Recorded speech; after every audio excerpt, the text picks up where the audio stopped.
अस्सलाम वालेकुम। कैसे हैं आप लोग? ठीक हैं, खैरियत से हैं? आज का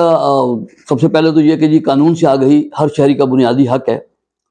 तो हमारे पास भी जो दो चार बातें आती हैं वो हम आप तक पहुंचाते हैं। आज का जो मसला है वो ये है कि मैं सबसे पहले बताऊं, ये बहुत अहम मसला है। इसको आप सुनें भी और दूसरों को बताएं भी, कि हर किसी को आपके बताने से भी आपको भी फैज़ होगा, किसी का भला भी हो जाएगा। अब असल मसला ये है, इसके अंदर की बात ये होता है कि हम लोग जब कोई प्रॉपर्टी खरीदते हैं, अभी एक मसला जो है मैं वो भी बताता हूँ, पहले ये बताऊँ। हम लोग जब कोई प्रॉपर्टी खरीदते हैं तो बाद दफ़ा किसी के पास कोई बंदा कहता है कि जी ये प्लॉट बेचना है तो मेरे पास जनरल पावर ऑफ अटॉर्नी है, मतलब मुझे बेचने का इख्तियार भी हासिल है मालिक की तरफ से। तो वो दिखा कर तो लोग सौदा कर लेते हैं और वो फिर एक मामला जो भी एक ज़ाब्ते के तहत जो है वो मकान प्लॉट या मकान बिकता है और फिर वो ट्रांसफ़र होता है, जो भी प्रोसीजर एक हो जाता है। इसी के अंदर बेशुमार दफ़ा ऐसे धोखेबाज लोग भी बीच में शामिल होते हैं कि जो धोखाधड़ी के ज़रिए से आपको नुकसान पहुंचा सकते हैं। यानी सबसे पहले क्या, जब कोई शख्स आपको ये कहता है कि मैंने कोई प्लाट बेचना है और मेरे पास पावर ऑफ अटॉर्नी है, मालिक ने मुझे इख्तियार दिया हुआ, तो सबसे पहले आप उससे पावर ऑफ अटॉर्नी की कापी लें। सौदा करने से पहले उसकी कापी लें और कापी लेने के बाद आप सीधे रजिस्ट्रेशन ब्रांच में जाएं, वहां से जाके चेक करें, क्योंकि जर्नल पावर अटॉर्नी के बैक साइड के ऊपर सब कुछ तहरीर होता है कि इसका रजिस्टर नंबर क्या है। ये अंदराज का जो एक वो है ज़ाब्ता, उसके मुताबिक उसको सारा अंदराज होता है कि किस तारीख को ये अटॉर्नी दी गई है और ये सब कुछ है। आप वो अटॉर्नी लेकर पहले तो वहां जाएं, वहां से तस्दीक करें कि कहीं ये अटॉर्नी कैंसिल तो नहीं हो चुकी है, क्योंकि मालिक के पास इख्तियार होता है, अगर किसी को अटॉर्नी दी हुई है वो कैंसिल भी कर सकता है। तो हो सकता है किसी ने कैंसिल की हुई हो और आपने वहां मालूमात ना की हो, तो कल को आपके लिए मसाइल खड़े हो जाएंगे। तो आपने पहले जाकर रजिस्ट्रेशन ब्रांच में वहां से मालूमात करनी है कि अटॉर्नी जनाब ये कैंसिल तो नहीं है। जब आपको तस्दीक हो जाए कि कैंसिल नहीं है, दूसरी बात आपने ये पता करनी है फिर उसके बाद अपने तौर पर कि कहीं अटॉर्नी देने वाला बंदा जिसने अटॉर्नी दी है, इसको जो कह रहा है कि मेरे पास अटॉर्नी है मालिक की, कहीं वो वफात तो नहीं पा गया। क्योंकि जो जर्नल पावर अटॉर्नी है ये अगर किसी ने दी हुई है और अगर वो फौत हो जाता है, अटॉर्नी तो बंदे के पास होती है, तो फौत होने के बाद उस अटॉर्नी की हैसियत कानूनी तौर पर खत्म हो जाती है। फिर वो उसको इख्तियार को इस्तेमाल नहीं कर सकता, क्योंकि जिसने दी हुई है वही मर गया, फौत हो गया।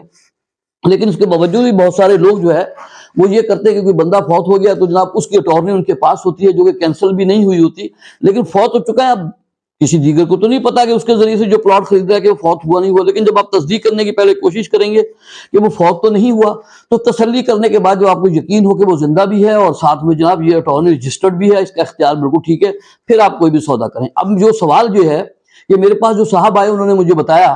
कि जनाब मैंने एक प्लॉट खरीदा किसी शख्स से, उसने कहा कि मेरे पास पावर ऑफ अटॉर्नी है, जर्नल पावर अटॉर्नी, तो मैंने 5 लाख रुपए उसको बयाना दे दिया। तो अभी उसमें टाइम बाकी है कि बकाया पेमेंट देके मैंने ट्रांसफर करवाना है उस प्लाट को। लेकिन मुझे किसी जरिए से इत्तेफाक से अल्लाह ने मदद की मेरी, और मुझे पता चल गया कि वो जो मालिक है जिसने अटॉर्नी दी हुई है उसको, वो तो 1 साल हुआ वफात पा चुका है, तो ये उसकी अटॉर्नी को इस्तेमाल कर रहा है, उसको इस्तेमाल करते हुए मुझे इसने प्लाट बेच दिया है। तो अब मैं परेशान हूं कि मैं क्या करूं। मैंने उससे कहा है कि यार वो तो फौत हो गया, मुझे पता चला, तो आप कहता नहीं कुछ भी नहीं होता जी, कोई मसला नहीं है, मैं करवा दूंगा ये वो। तो उसने इस किस्म की टाल मटोल से वो बात कर रहा है, लेकिन मैं परेशान हूं। तो फिर मैंने मतलब ये मुझसे फिर आकर मुझसे ये मशवरा किया और ये पूछा कि सर मुझे फिर क्या करना चाहिए। देखें बात ये है कि जब उसको इख्तियार ही नहीं है तो आपने 5 लाख रुपए उसको दे दिया, एग्रीमेंट कर लिया, ये गैर कानूनी है, इसकी कोई हैसियत नहीं है। अब फर्ज करें कि जो बंदा मर गया, अब ये प्रॉपर्टी जो है मरने वाले के वारसान में जा चुकी है, उसकी बेवा और बच्चों को, मतलब एक जो शरई तौर पर जो तरीकेकार उसके मुताबिक समझे कि शरई तौर पर कानूनी तौर पर उसकी बेवा और बच्चों को जा चुकी है प्रॉपर्टी। अब वो अटॉर्नी भी खत्म हो चुकी है, जिसकी बुनियाद पे फर्ज करें उसके बच्चों को पता चल जाता है कल को, या वो इसमें अभी उनको इल्म भी नहीं है कि कोई बंदा जो है इस तरह अटॉर्नी का इस्तेमाल करके अभी भी हमारा प्लॉट का सौदा किसी से कर दिया है, वो आपके लिए मसाइल खड़ा कर सकते हैं, आपके पैसे भी डूब सकते हैं और आप प्लॉट से महरूम भी हो सकते हैं और कई मसाइल का शिकार हो सकते हैं। सालों साल मुकदमाबाजी में आप गुजर सकता है आपका मामला। तो लिहाजा भाई उससे अपने 5 लाख रुपए भी मांगे और उससे कहें कि भाई वो बंदा फौत हो चुका है, मैं इस आप कर ही नहीं सकते, एग्रीमेंट आपने गलत किया, मुझे पैसे वापस दें। अदरवाइज दूसरा ये है कि चलो मसले को हल करना है, तो या तो वो शख्स जो है जिसके पास अभी ये अटॉर्नी है,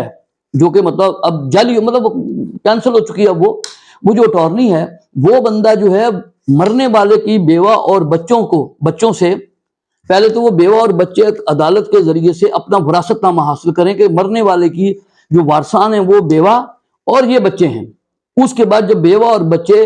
एक डिग्री के जरिए सिविल अदालत की डिक्लेयर हो जाएं कि भाई यही लोग वारसान हैं, तो उसके बाद वो उस डिग्री की बुनियाद पे सिविल ये बेवा और वारसान है, इस बुनियाद पे वो जो हैं بیوہ اور بچے وہ پاور آف اٹارنی سب کے سب دے دیں اسی شخص کو کہ ٹھیک ہے جی ہم اس کو اٹارنی دے رہے ہیں، اور وہ سارے کے سارے اس کو اٹارنی دے دیں، تو اس کے بعد اس اٹارنی کی بنیاد پہ پھر وہ آپ سے سودا کرے، بقایا پیسے بھی لے اور آپ کے نام ٹرانسفر کروا سکتا ہے۔ لیکن اگر وہ اس قسم کی کوئی بھی کارروائی نہیں کرتا اور ان کے بچوں نے کبھی بھی اس کیے ہوئے سودے کو ان کو پتہ لگ گیا، انہوں نے چیلنج کر دیا، تو آپ کے لیے بہت مسائل ہوں گے۔ اس لیے کہ وہ تو کہہ سکتے ہیں نا کہ جی ہمارے والد نے اگر اس کو اٹارنی دی تھی، وہ فوت ہو چکے ہیں، اب انہوں نے کیسے سودا کر دیا، ہمارے کچھ علم میں نہیں ہے۔ تو لہٰذا اس سے بہت سارے مسائل پیدا ہو سکتے ہیں۔ تو یہ میں نے آپ تک بات پہنچائی ہے، اور میری آپ سے یہی استدعا ہوگی کہ جو بات ہے، چھوٹی سی کوشش ہے میری، آپ بھی اس کو آگے تک ضرور پہنچائیں، تاکہ ہو سکتا ہے کہ آپ کے ذریعے سے کسی کو پتہ چلے اور کوئی محفوظ ہو سکے اور یہ قیمتی بات سمجھ سکے۔ تو انشاءاللہ مجھے امید ہے کہ آپ دوسروں تک بھی اس کو پہنچائیں گے، کیونکہ اس کا بھی آپ کے لیے ایک اجر بھی ہے، اور کسی کو بچانے مطلب کسی کو بچانے کے مترادف ہے، مطلب کسی کے مال کو۔ تو بہت شکریہ جی، السلام علیکم۔